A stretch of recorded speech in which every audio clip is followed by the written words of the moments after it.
Salut à tous, le journal du foot de ce mardi 8 décembre. Encore une finale pour le PSG en Ligue des Champions contre Başakşehir. Cette fois-ci, la pression est moins importante, mais le PSG doit finir le travail et gagner pour être certain de terminer premier de son groupe. Coup d'envoi à 21h au Parc des Princes. Les victoires contre Leipzig et à Manchester ont permis au club parisien de se remettre à l'endroit dans cette compétition.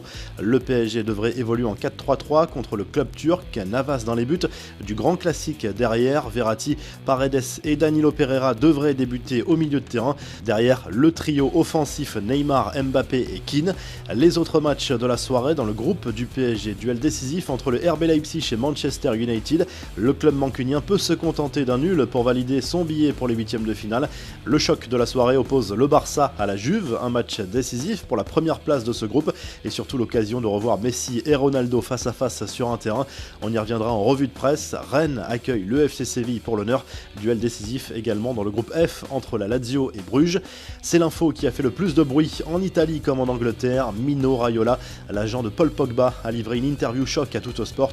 Le représentant du champion du monde se lâche au sujet de l'avenir du milieu de terrain français sous contrat jusqu'en 2022 avec Manchester United. Selon lui, Pogba est malheureux chez les Red Devils et doit partir au plus vite. C'est terminé, lâche même le célèbre agent réputé pour ses sorties médiatiques. Cette interview fait du bruit en Angleterre, d'autant que Manchester United joue un match capital pour son avenir en Ligue des Champions ce mardi soir à Leipzig. Pour le Daily Mail, Mino Raiola est une hyène qui se nourrit du chaos depuis le départ de Sir Alex Ferguson. Il est temps de leur montrer la porte.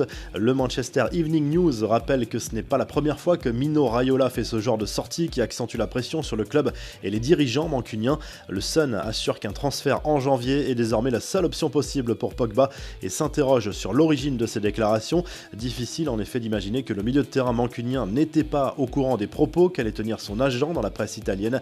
Les Bleus sont fixés, le tirage au sort des éliminatoires du Mondial 2022 pour la zone Europe a été effectué ce lundi.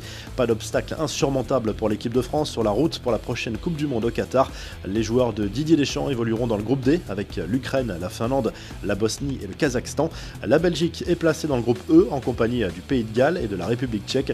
Tirage moins facile pour les Pays-Bas qui devront se méfier de la Turquie et de la Norvège. L'Espagne aura la Suède comme principal adversaire. Les 10 vainqueurs de groupe seront directement qualifiés pour la prochaine Coupe du Monde. 3 places resteront à attribuer par le biais des barrages. Les infos en bref, d'abord une confirmation. RMC Sport affirme également que le PSG avance lentement mais sûrement sur le dossier de la prolongation de Kylian Mbappé. Le champion du monde est actuellement sous contrat jusqu'en 2022, mais Leonardo veut qu'il signe un nouveau bail pour écarter la concurrence. Jusqu'ici, l'attaquant parisien avait temporisé, mais il semble de plus en plus ouvert à l'idée de rester au PSG sur le long terme. Mario Balotelli, lui, a trouvé son nouveau club. À 30 ans, l'international italien s'est officiellement engagé en faveur de Monza qui évolue en Série B. L'ancien Marseillais retrouvera un certain Silvio Berlusconi qui a racheté le club il y a 2 ans. Balotelli qui était très remonté lundi après avoir retrouvé sa voiture vandalisée.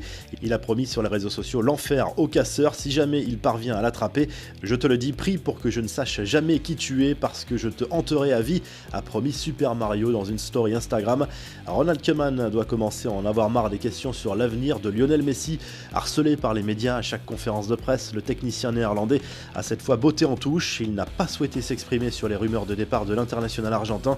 En revanche, Koeman a défendu Messi, qui fait l'objet de critiques en Espagne en raison de son début de saison peu convaincant. La sortie de Bernard Tapie dans la Provence au sujet de Mourad Boudjelal, qui multiplie les appels du pied pour le rachat de l'OM depuis des mois. Ce que fait Boudjelal, ce n'est pas bien. Il sait qu'il y a des choses qu'on peut faire et d'autres qu'il est interdit de faire. Tapie accuse Boudjelal de jouer avec les émotions des supporters, de jeter de l'huile sur le feu et de faire mal au club.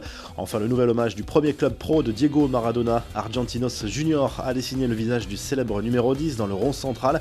Tous les joueurs sont sortis avec le numéro 10 sur le dos lors de l'avant-match. Enfin, une statue de Maradona levant la Coupe du Monde 1986 a également été apportée sur le terrain. La revue de presse, le journal L'Équipe évoque très largement le match du PSG en Ligue des Champions avec Marquinhos en une. Le capitaine parisien a été décisif à Old Trafford lors de la victoire contre Manchester United. Objectif 2021, titre Le Quotidien Sportif en se projetant sur la suite de la compétition. En Espagne, la presse ne pense qu'à une seule chose, les retrouvailles entre Cristiano Ronaldo et Lionel Messi. L'international argentin et le portugais se retrouvent cette fois en Ligue des Champions à l'occasion du duel entre le FC Barcelone et la Juventus Turin. Les deux hommes ne s'étaient pas retrouvés sur un terrain depuis le départ de CR7 du Real Madrid en 2018. AS, Marca et le Mundo Deportivo placent les deux hommes en une ce mardi. Enfin en Italie, la Gazzetta dello Sport se penche sur les chances de l'AC Milan de décrocher le titre de champion cette saison et de détrôner enfin la Juve. Ce Milan veut rêver, titre le quotidien sportif. Les rossoneri n'ont plus été sacrés depuis 2011. Vous retrouvez l'actu foot sur topmercato.com, l'appli Top Mercato et à très vite pour un nouveau journal du foot.